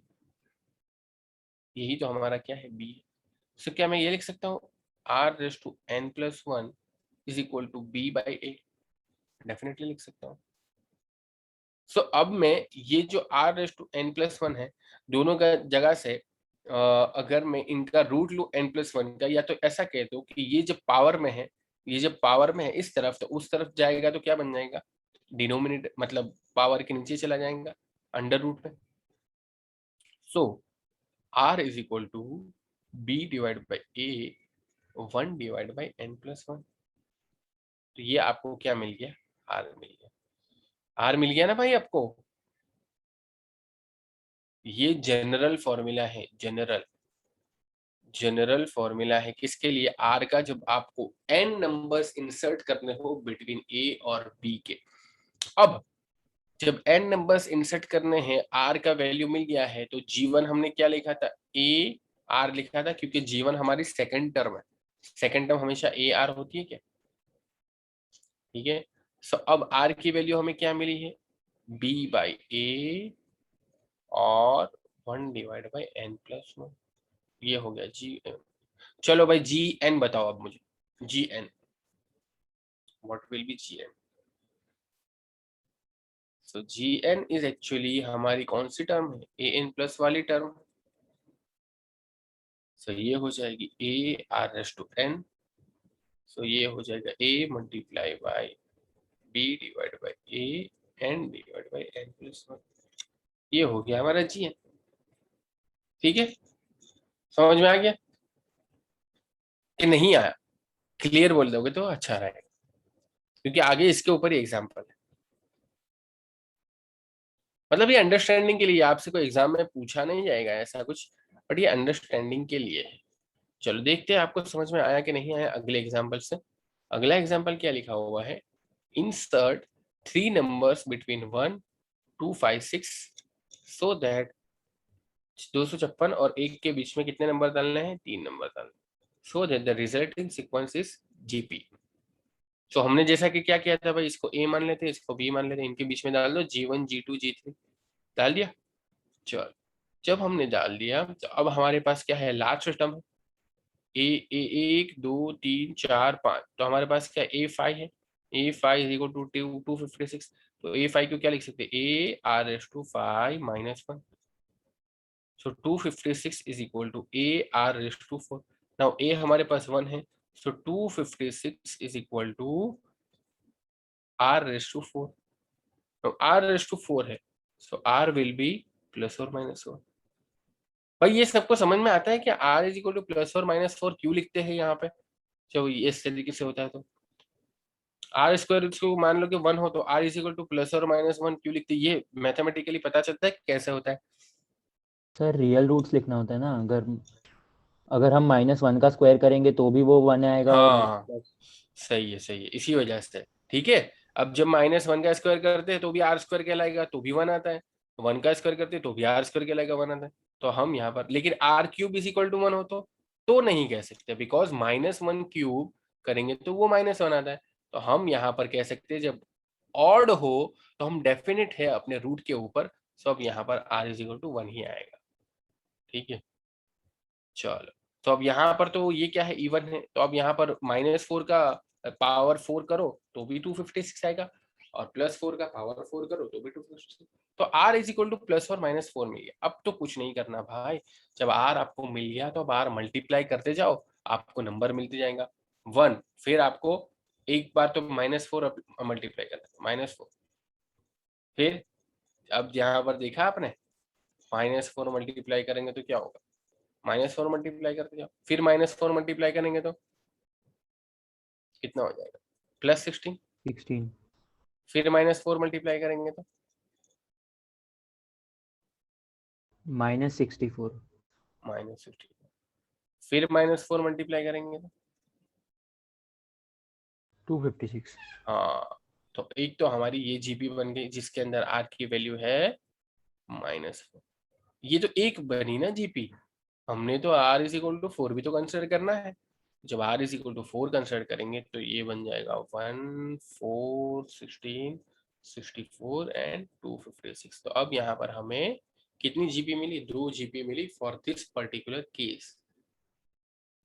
इंसर्ट करते आ गया भाई, सबको इंसर्ट करते आ गया। जीपी के अंदर इंसर्ट कैसे करना है नंबर्स को, अरिथमेटिक प्रोग्रेशन के अंदर भी देखा था, जियोमेट्रिक प्रोग्रेशन भी के अंदर भी ये इंसर्ट वाला कंसेप्ट है। चलो यस ये, सर। चलो बहुत बढ़िया। अब बढ़ते हैं आगे। आगे बढ़ते हैं तो हम क्या पाते हैं, हाँ हम आगे बढ़ते हैं तो रिलेशन, टाइम हो गया ना? नहीं टाइम बाकी है, अभी तो बहुत टाइम बाकी है। ओ हो, अभी तो बहुत ज्यादा टाइम बाकी है, 2 मिनट बाकी है अभी तो। Relationship between arithmetic mean and geometric mean.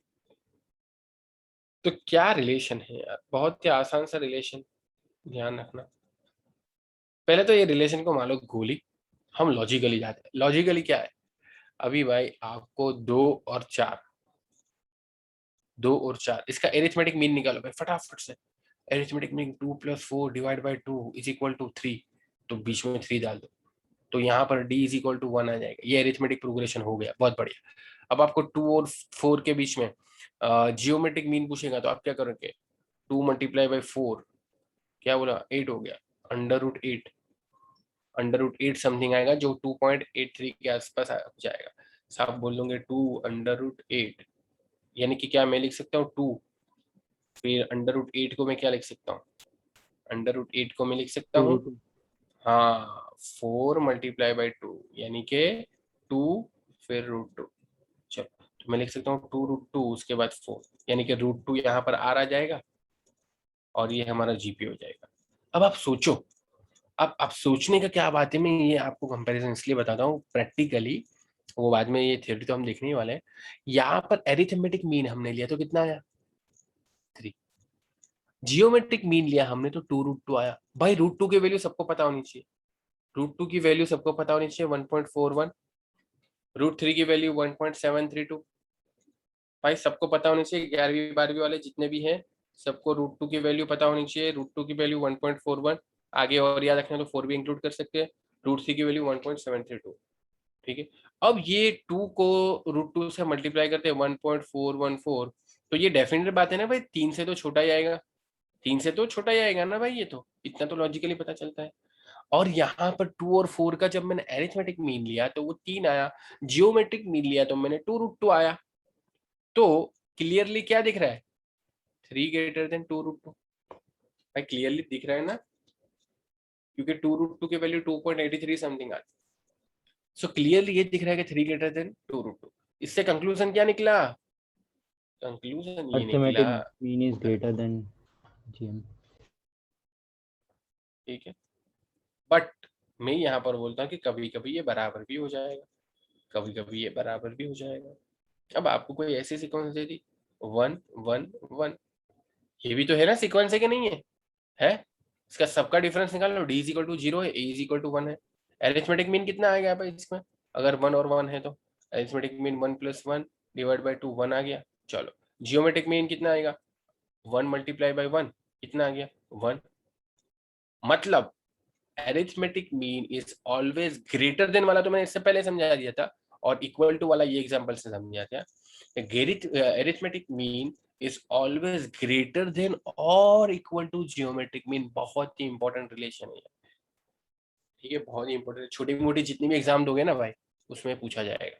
और फिर हार्मोनिक मीन जब ऐड होगा ना तो भाई मजे ही हो जाएंगे। उसके बाद तो ये तीनों का रिलेशन होगा और फिर बताया जाएगा कैसे जियोमेट्रिक मीन जो है वो अरिथमेटिक मीन और हार्मोनिक मीन पर कैसे डिपेंडेंट है। बट अभी के लिए आपने इतना समझना है कि relationship between arithmetic mean and geometric mean की बात करें तो हमेशा जियोमेट्रिक मीन जो है वो अरिथमेटिक मीन से छोटा होता है। इसका यहाँ पर प्रूफ दिया गया है, a + b divide by 2 arithmetic mean होता है, g = √ab होता है। a - g करेंगे तो हमारे पास ये आ गया। अब यहाँ पर इसका सिंप्लीफिकेशन करेंगे तो a + b - 2 √ab divide by 2, और ये तो हमें क्या दिख रहा है, ये तो हमें √a - √b का स्क्वायर दिख रहा है, तो ये हमने डिवाइड बाई 2 कर दिया। और ये ग्रेटर देन 0 हमेशा होगा। और ये कोई बताएगा इधर ग्रेटर देन 0 क्यों इसने लिख दिया, ये स्टेप तक तो ग्रेटर देन 0 कुछ नहीं लिखा, ये स्टेप में ग्रेटर देन 0 क्यों लिख दिया, ग्रेटर देन 0 और इक्वल टू 0 क्यों लिख दिया, कोई बताएगा रीजन इसके पीछे? यहाँ स्टेप तक तो ग्रेटर देन और इक्वल टू 0 लिखा ही नहीं था, फिर ये स्टेप में आते आते ऐसा तो क्या होगा कि उनको लिखना पड़ा कि ग्रेटर देन और इक्वल टू 0। नहीं पता क्या? सबको सही में नहीं पता कि सब बोलना नहीं चाहते? नहीं पता सर। और अच्छा, सबको सही में नहीं, बहुत अच्छी बात है सही में, क्योंकि ये सारी चीजें ये आपको मुझसे सीखनी चाहिए भाई। क्या है ये यहाँ तक तो भाई ऐसा क्या हुआ कि greater than equal to zero sign नहीं लगा रहा था, यहाँ आता आता ग्रेटर देन। अरे भाई, तो ध्यान से देखेंगे तो ये क्या दिख रहा है, ये हमें स्क्वायर दिख रहा है क्या? सबको स्क्वायर दिख रहा है क्या? अब किसी भी चीज का स्क्वायर करेंगे तो वो हमेशा क्या 1 से बड़ा ही आएगा ना, समझे? नेगेटिव कभी नहीं आएगा, ये वैल्यू कभी भी नेगेटिव नहीं आएगा। या तो b इज इक्वल टू, अगर a हो गया तो 0 हो जाएगा, तो ग्रेटर देन और इक्वल टू 0 भी तो लिखा है ना। लेकिन अब मान लो कि b ग्रेटर देन a है, b ग्रेटर देन a, तब भी क्या होगा? मान लो कि a की वैल्यू है 4, ठीक है, और b की वैल्यू है हमारी कितनी हो जाएगी 25, तो b ग्रेटर देन a दिख रहा है, b ग्रेटर देन। अब ये करके देखो तो ये कितना होगा, √4 माइनस √25, फिर उसका होल स्क्वायर, फिर डिवाइड बाय 2, तो ये हो जाएगा 2 minus 5 whole square divide by 2। तो ये तो भले -3 हो रहा है, लेकिन -3 का स्क्वायर तो क्या होगा, पॉजिटिव होगा कि नहीं होगा? डेफिनेटली यस होगा, सर। +9 हो जाएगा ये। यानी कि ये किसी भी चीज का स्क्वायर करेंगे तो वो कभी भी नेगेटिव में नहीं जाएगा। और यहाँ पर गिवन कंडीशन के लिए या तो बराबर 0 हो सकता है, बराबर 0 कब होगा, जब b is equal to a होगा, तो √a माइनस √a 0 हो जाएगा, तो इसके बराबर 0 हो जाएगा। लेकिन उसके अलावा चाहे आप b ग्रेटर देन a ले लो, चाहे b लेस देन a ले लो, कुछ भी ले लो, ये वैल्यू हमेशा 0 से ज्यादा ही आएगी, क्योंकि उसके पावर में स्क्वायर है, और नेगेटिव का भी स्क्वायर वो पॉजिटिव कर देता है। इस वजह से ये इक्वेशन में आते आते तक ये जो हमने स्क्वायर वाला टर्म इसको कन्वर्ट किया ना, अब हम लिख सकते हैं कि ये टर्म हमेशा ग्रेटर देन और इक्वल टू 0 ही होगी। जब ये ग्रेटर देन और इक्वल टू 0 ही होगी, so can we write a minus G greater than और इक्वल टू, क्योंकि शुरुआत की कहानी कहाँ से स्टार्ट हुई थी, a माइनस जी से स्टार्ट हुई थी। अब हमने फाइनल क्या कंक्लूजन निकाला कि a माइनस जी तो हमेशा क्या होता है, ग्रेटर देन और इक्वल टू 0 होता है। सो हमेशा a क्या होगा, ग्रेटर देन और इक्वल टू g होगा। समझ में आया कि ये लॉजिक पूरा? Yes sir. कि फिर से एक बार समझो, सबको आ गया ना? बहुत ही आसान था। और चलो, तो इसी के साथ इस लेक्चर को समाप्त करते हैं। उम्मीद करता हूँ आज का लेक्चर आपके लिए बहुत अच्छा रहा होगा, आपको बहुत कुछ सीखने को मिला होगा। और नेक्स्ट लेक्चर में और बढ़िया से जो हम एग्जाम्पल देखने वाले वो तो देखने ही वाले, और कुछ लर्न करेंगे, एंजॉय करेंगे मैथमेटिक्स को। तो सेशन को एंड करते हैं। Thank you, bye bye, take care. Thank you sir. Thank you, welcome welcome, bye bye bye.